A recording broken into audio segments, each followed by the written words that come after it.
किसान, बदलते भारत की शान।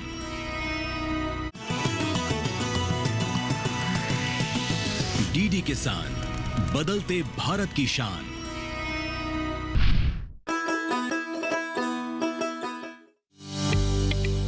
डीडी किसान का कारवां आज आ पहुंचा है दिल्ली से करीब 75 किलोमीटर दूर राष्ट्रीय राजधानी क्षेत्र फरीदाबाद के पनहेड़ा खुर्द गांव।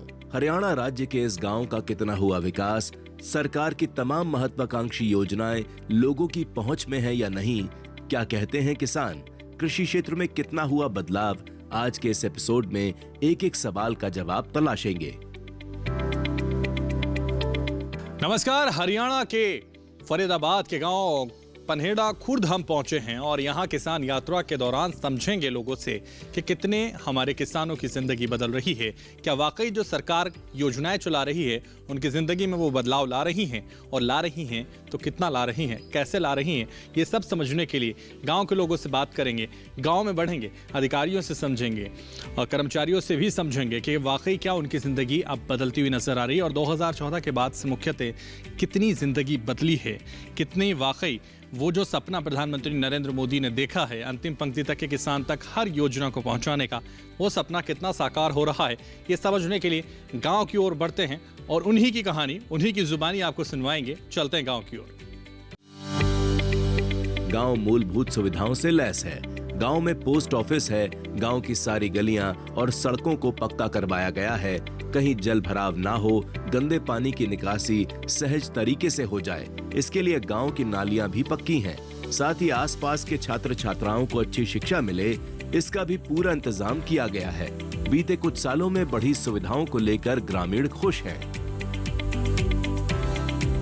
हमारे गांव का जो शिक्षा का स्तर है वो काफी ऊपर उठा है। बीमारी बहुत ज़्यादा कम है। खेतों में जो आजकल वैज्ञानिक तरीके से खेती हो रही है, लोगों का ध्यान सब्जी की तरफ है, फसल चक्र परिवर्तन करते हैं। और जो गवर्नमेंट से जैसे हमारे जो डॉक्टर आते हैं, एग्रीकल्चर विभाग से आते हैं, वो हमारी एक टीम आती है गांव में, तो जो खेती का स्तर उठा है, जो गवर्नमेंट खेती में सहायता दे रही है, जो ऑनलाइन जो आढ़ती का जो दिक्कत था, बीच में बैठते थे, वो ख़त्म किया है। उससे एग्रीकल्चर जो जिम्मेदार गांव है, एग्रीकल्चर पे ज़्यादा लोग डिपेंड हैं, तो विकास तो हुआ। इतना ही नहीं, गांव के विकास के लिए सफाई और स्वच्छता पर भी ध्यान दिया गया है। गांव के तमाम घरों तक बिजली पहुंचाई गई है। शिक्षा के साधन के साथ बेहतर स्वास्थ्य सुविधाएं भी जरूरी होती हैं। ऐसे में वेलनेस सेंटर के अलावा गांव में ही आयुष्मान स्वास्थ्य मंदिर की सुविधा मुहैया करवाई गई है। स्वास्थ्य तो काफी खुले हुए हैं, जो कच्ची सड़क थी वो पक्की हुई है, हर गली में लाइट लगी है, अब तो प्रत्येक लट्ठे पे लाइट लगी हुई है। गांव में अंधारे का तो नाम ही नहीं है, लगभग 20-22 घंटे बिजली आती है। गैस की पाइपलाइन चल रही, चूल्हे पे रोटी बन रही, धकाते थे। गांव में हमारे में काफ़ी डॉक्टरों की, भैंसों की बहुत बढ़िया सुविधा है और मैं सरकार को बहुत बहुत धन्यवाद देता हूं। बहुत ऐसे ही काम करती रहे। वैसे सरकार ने सब काम बढ़िया किए, गांव गैल सड़क है और हमारे क्षेत्र में शहर से पहले चूल्हे पर गैस और पानी का प्रबंध है गांव में। ये गवर्नमेंट की बहुत बढ़िया बहबूदी, हम उसे धन्यवाद करते हैं सरकार का। गांव के अधिकांश घरों में आपको पशुधन देखने को मिल जाएंगे। ये बात सर्वविदित है कि सरकार किसानों की आय कैसे बढ़े, इसके लिए पशुपालन को लगातार बढ़ावा दे रही है। यहाँ मौजूद है हमारे साथ राजेंद्र जी, उनसे समझते हैं वो क्या कर रहे हैं और किस तरह से लगातार नई इबारत लिखने में आगे बढ़ रहे हैं। उनसे बात करते हैं। बहुत स्वागत दूरदर्शन किसान पर। आप जरा बताइए, कैसा है गांव, कैसे हैं आप और क्या कर रहे हैं आप? हम इस फिराग में थे कि कोई ऐसा धंधा मिल जाए जिससे हमारी जो आय उसमें वृद्धि हो, तो हम पशुपालन विभाग का हमारे गाँव में हॉस्पिटल है, हम डॉक्टरों से सलाह लेने गए तो उन्होंने हमें 7-8 साल पहले गवर्नमेंट की जो योजना है हाईटेक डेयरी की, उसके बारे में बताया। तो हमने उस योजना के लिए जो कागजात उन्होंने बताए थे वो सब तैयार करके उनके पास सबमिट किए और परिणाम ये हुआ कि हमें 50 भैंसों की जो डेयरी है हाईटेक डेयरी, उसका लोन मिला और उस लोन के बदौलत आज हम अपनी हाईटेक डेयरी स्थापित कर पाए। हमने अपने दूध के उत्पादन को, जो हम 100 किलो तक का उत्पादन कर रहे थे, उसे 500-550 किलो पे ले गए और अपना दूध का खुद बेचने का हमने जो है आउटलेट खोल दिया, और वहाँ से हमारा बहुत अच्छी कीमत पे दूध बिक रहा है। और कभी अगर दूध कम बिकता है तो उसका एक फ़ायदा और मिला है कि हमने दूध के उत्पाद बनाना भी शुरू कर दिया है, जिससे हमारी जो आय है वो बहुत अच्छी बढ़ गई है। साथ ही हम अपने लिए रोज़गार की तलाश में थे, आज हम दूसरे लोगों को रोज़गार देने की क्षमता में पहुंच गए हैं। तो हरियाणा सरकार जो सुविधाएं किसानों के लिए कर रही है, हमें उसका बहुत अच्छा लाभ मिला है। हमारी थोड़ी सी एक मांग हरियाणा सरकार से है कि सरकार जिस तरह से हमें फ़ायदा हुआ है, इस फ़ायदा को अधिकांश लोग ले नहीं पा रहे हैं। उसके बहुत सारे कारण हैं। एक तो एजुकेशन नहीं है प्रॉपर। जो हमारे युवा हैं आज वो फैक्ट्रियों में नौकरी करने की तरफ भागते हैं, क्योंकि उनको किसान खेती या पशुपालन से कितना लाभ होने वाला है, उसे कैसे हम हाईटेक लेवल पे करके ज़्यादा से ज़्यादा पैसा कमा सकते हैं, इसकी बेहतर जो जानकारी है मुझे कहीं ना कहीं उसका लगता है। क्योंकि वो अपने लेवल पे अगर नहीं सोच पा रहे हैं, क्योंकि जो वातावरण है वो नौकर बनाने की तरफ ज़्यादा है और सेल्फ एम्प्लॉयमेंट की तरफ कम है। मेरा मानना है कि जो एग्रीकल्चर है या डेयरिंग है, ये एक बहुत अच्छा उद्योग है, प्रॉफिटेबल उद्योग है, बशर्ते कि उसे सही तरीके से किया जाए। जहाँ तक मेरा अपना ऑब्जर्वेशन रहा है कि लोग लोन वगैरह भी अगर ले लेते हैं ना सरकार से, तो उस पैसे का उपयोग उस काम के लिए नहीं करते, वो दूसरे कामों में प्रयोग करके, और जो उनका टारगेट है, लक्ष्य है, उस तक नहीं पहुंच पाते। तो मैं उनसे ये कहूँगा कि डेडिकेटेड होके इस काम को अगर वो करें तो इंडस्ट्री से भी ज़्यादा इसमें फ़ायदा है। इंडस्ट्री में प्रॉफिट का परसेंटेज है, इसमें प्रॉफिट का परसेंटेज ही नहीं है। हम अपने उत्पाद को, अगर हमारी उत्पाद की क्वालिटी अच्छी है तो किसी भी रेट पे बेच सकते हैं। यहाँ अधिकारियों से भी बातचीत करेंगे, पशु चिकित्सकों से भी बातचीत करेंगे और समझेंगे कि हमारे जो किसान हैं वो किस तरह से पशुपालन कर रहे हैं, किस तरह से खेती कर रहे हैं और किस तरह से आगे बढ़ रहे हैं। और ये समझने के लिए डॉक्टर अजय कुमार हमारे साथ हैं, पशु चिकित्सक हैं। आप समझाएंगे कि कैसे पशुपालन करके हमारे किसान लगातार नई इबारत लिखते हुए नजर आ रहे हैं। ये समझने के लिए आपका बहुत स्वागत दूरदर्शन किसान पर। मैं पनेड़ा खुर्द गांव में राजकीय पशु चिकित्सालय पनेड़ा खुर्द में पशु चिकित्सक के पद पर कार्यरत हूँ। यहाँ हमारे हरियाणा सरकार की तरफ से काफ़ी पशुपालकों के लिए स्कीम चलाई जा रही हैं। जैसे अलग अलग नस्ल की हम मुर्रा भैंस है, जैसे मुर्रा नस्ल की एक भैंस होती है, हरियाणा प्रदेश की मुख्य भैंस है, जिसको हरियाणा का काला सोना भी कहा जाता है। हरियाणा का काला सोना भी कहा जाता है। तो सरकार इस मुर्रा भैंस को बढ़ाने के लिए काफ़ी स्कीम चला रही है और पशुपालकों को इनाम भी देती है, और लगभग 20 हज़ार रुपये से लेकर 30 हज़ार रुपये तक का इनाम देती है। जो अलग अलग कैटेगरी का दूध होता है, जैसे 18 से 22 किलो पे 20,000, 22 से 25 किलो पे 25,000 और 25 से ऊपर तक 30,000 रुपये इनाम देती है। इसके अलावा जो साहिवाल नस्ल की गायें होती है, पशुपालकों को पता है यहाँ काफ़ी गायों का हमने दूध बीमा पवाया है, तो उस पे भी सरकार लाभ देती है पशुपालकों को। जैसे कि 10 किलो से ऊपर दूध वाली गाय को 15,000 रुपये का इनाम मिलता है और 15 किलो से ऊपर वाली गाय को लगभग 20,000 रुपये का इनाम मिलता है। ऐसे ही हरियाणा नस्ल की, जो हरियाणा हमारा प्रदेश है उसके नाम से एक गाय है जो सफ़ेद रंग की होती है, उस पर भी सरकार सब्सिडी दे रही है।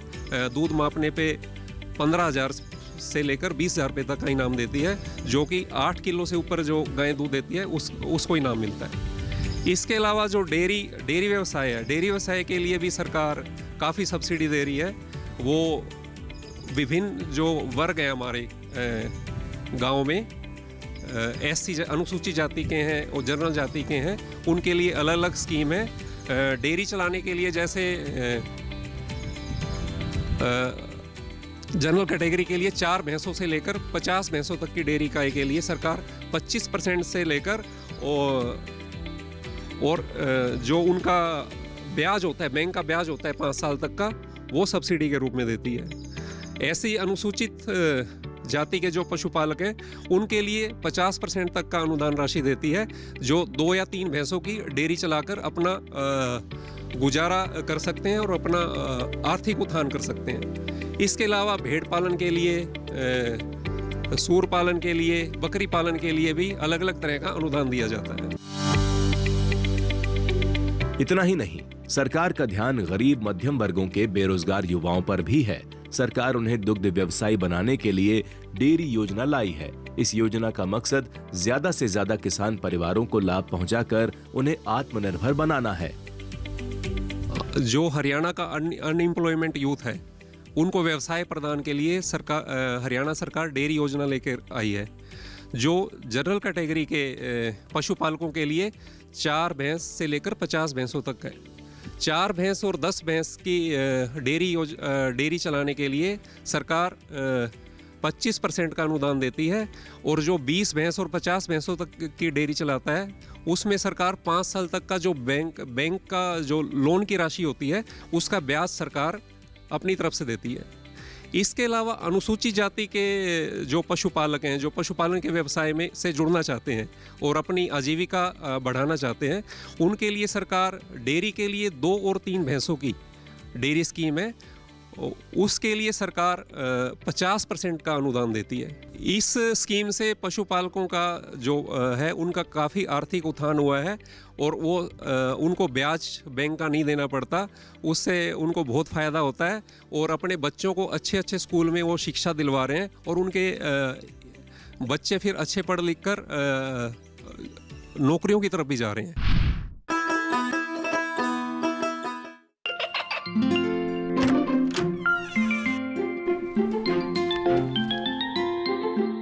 ये क्या हो रहा है? काशवी, इतने कम मार्क्स? काशू, बेटा पढ़ा करो, पढ़ोगी नहीं तो आगे कैसे बढ़ोगी? मम्मा, मैं भी तो आपसे यही कहना चाहती हूँ, पढ़ा करो। आप पढ़ोगे नहीं तो आगे कैसे बढ़ोगे? मतलब? वो देखो, सिर्फ बैक पर छपा ऑर्गेनिक नहीं, ऑर्गेनिक का निशान पहचानिए। पीजीएस ऑर्गेनिक का ये लोगो उन किसानों की पहचान है जो आज भी परंपरागत विधि से रसायन मुक्त खेती कर आपके लिए शुद्ध फसल उपजा रहे हैं। अब समझे मम्मा, अगर मैं प्योर ऑर्गेनिक फूड नहीं खाऊंगी तो अच्छे मार्क्स कहाँ से लाऊंगी? अच्छा बच्चों, जैविक खेती की इस मुहिम को आगे बढ़ाइए, शुद्ध ऑर्गेनिक अपनाइए।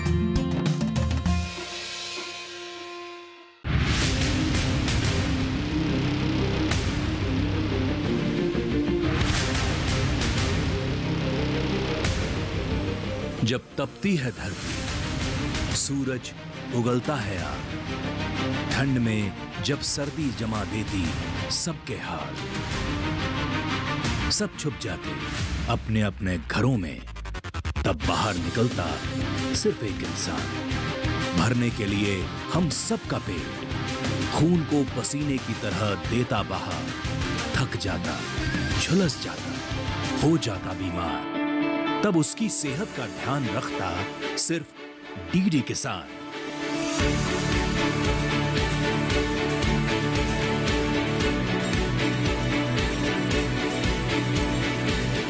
देखिए स्वस्थ किसान शनिवार शाम 6 बजे लाइव, सिर्फ दूरदर्शन किसान चैनल पर।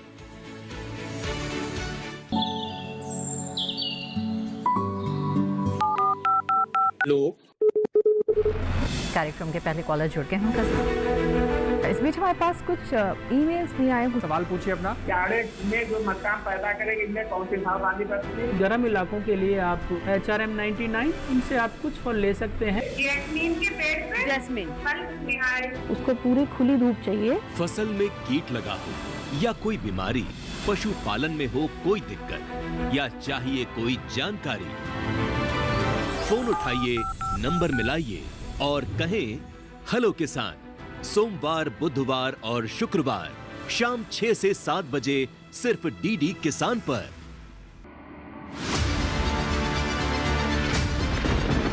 बारिश हो या हो तूफान, ओलावृष्टि या तापमान, या हो पर्यटक स्थलों का पूर्वानुमान, पाला हो या कोहरा हो, या हो वायु की गुणवत्ता,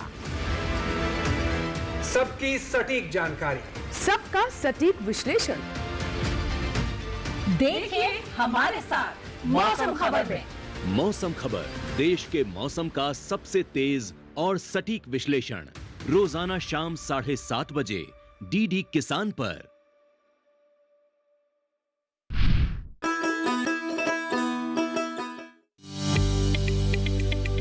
गांव की अर्थव्यवस्था खेतीबाड़ी पर टिकी होती है। किसानों की आय बेहतर हो, इसके लिए गांव में आधुनिकतम तकनीक का इस्तेमाल बढ़ाया जा रहा है।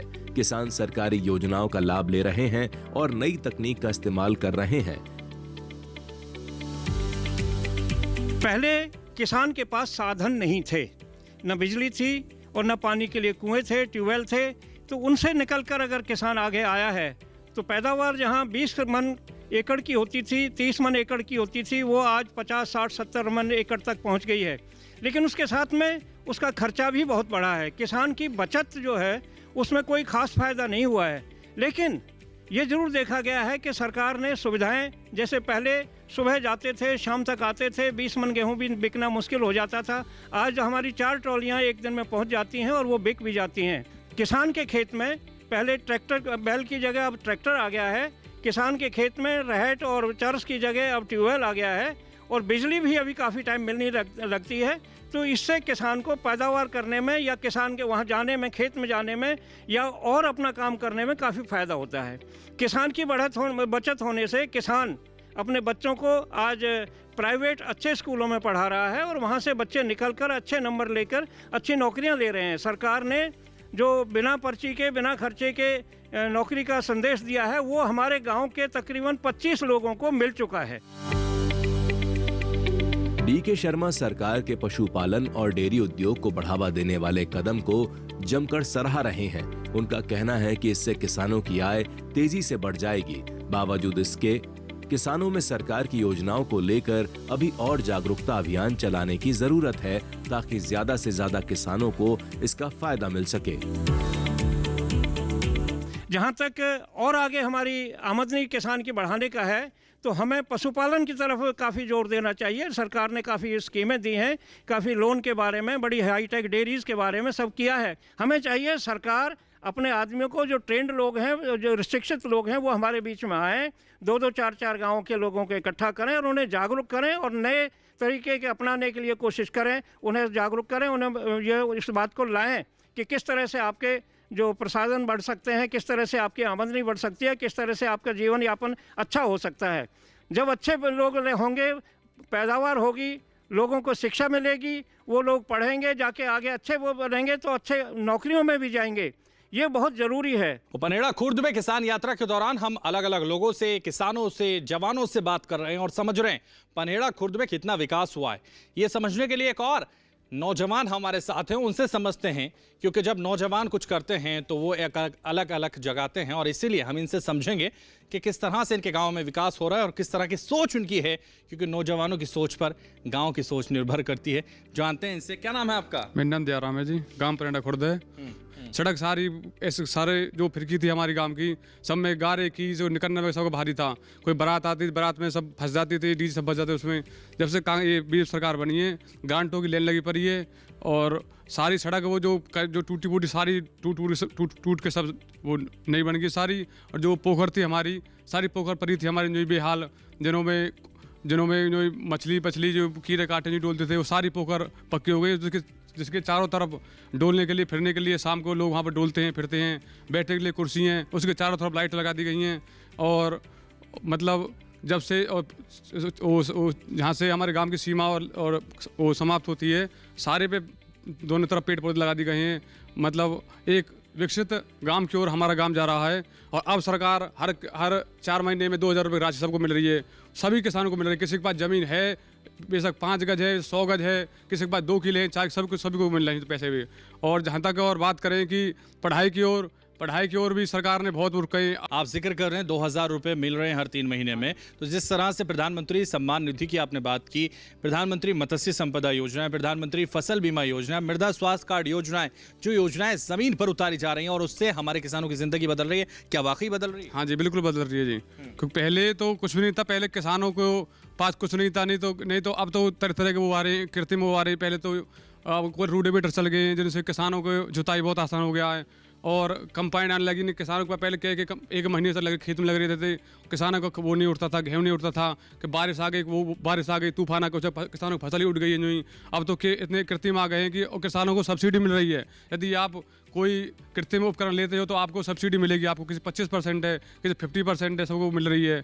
और जहाँ तक मेरी अनुमान है कि पहले किसानों के पास मैं देखता था कि मेरी तो उम्र इतनी नहीं है, मेरी उम्र लगभग 31 के आसपास है, तो मेरे लगभग जितना मैं जब से सुर संभाली अपनी, किसानों के खेतों में लगभग पिछली के मुकाबले अब किसानों के जो आमदनी वो डबल हो गई है। और हमारी सरकार ने हमारे हर 4 महीने के बाद, चाहे कोई छोटा किसान है या कोई बड़ा किसान है, उसके लिए 2000 रुपये की राशि हर 3-4 महीने के में भेजती है। हमारी सरकार ने जो लिंक रोड थे उन्हों को सबको पक्का कराया और जगह जगह जहाँ पर भी कमी थी वो सारी पूरियाँ कराई।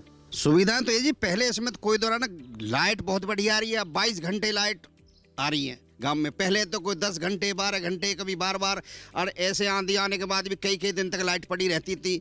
तो इसमें कोई तरह सरकार काम बढ़िया कर रही है, सड़क नाली भी बढ़िया बन रही हैं, काम भी बढ़िया हो रहा है। और हमारा तो यही है कि सरकार से अच्छे काम करे और अच्छे इनके साथ लगे। ये काम बहुत अच्छे कर रही है सरकार, इसमें कोई दो राह नहीं है। गांव में एक के बाद एक लगभग हर किसी का कहना है कि बीते कुछ सालों में गांव और किसान की किस्मत चमकी है, बदलाव हुआ है। बुनियादी ढांचे विकसित होने से उनके जीवन में बड़ा सुधार आया। डबल इंजन की सरकार में विकास भरपूर हुआ है। सड़क, शिक्षा, स्वास्थ्य, बिजली, पानी जैसी बेसिक जरूरतें लोगों की जद में हैं। प्रधानमंत्री नरेंद्र मोदी के नेतृत्व वाली सरकार ये साबित करने में सफल रही कि प्रयास गंभीरता से किया जाए तो गांव की तरक्की और बदलाव सुनिश्चित है। पनहेड़ा खुर्द गांव का विकास और कृषि क्षेत्र में हो रहे तेजी से बदलाव और बढ़ते डेयरी उद्योग को देखकर कहा जा सकता है कि डबल इंजन की सरकार में गांव किसानों की तस्वीर बदल रही है। हमारे गांव सशक्त हो रहे हैं और किसान मजबूत। तो फरीदाबाद के गांव पनहेड़ा खुर्द में हमने आपको दिखाया कि किस तरह से किसानों की जिंदगी बदल रही है। वो पशुपालन करके अपनी जिंदगी की आमदनी को कैसे बढ़ा रहे हैं और उससे नया जीवन यापन करने में एक इतिहास रच रहे हैं। और ये भी हमने समझाया कि इस गांव में कितना विकास हुआ है। इस गांव का जो विकास है वो नई इबारत लिखता हुआ नजर आ रहा है। इस गांव में जो चीजें हैं वो भी हमने आप तक पहुंचाई। फिर किसी नए गांव, नई जानकारी के साथ किसान यात्रा में होंगे हाजिर। तब तक के लिए हमें दीजिए इजाजत और देखते रहिए दूरदर्शन किसान।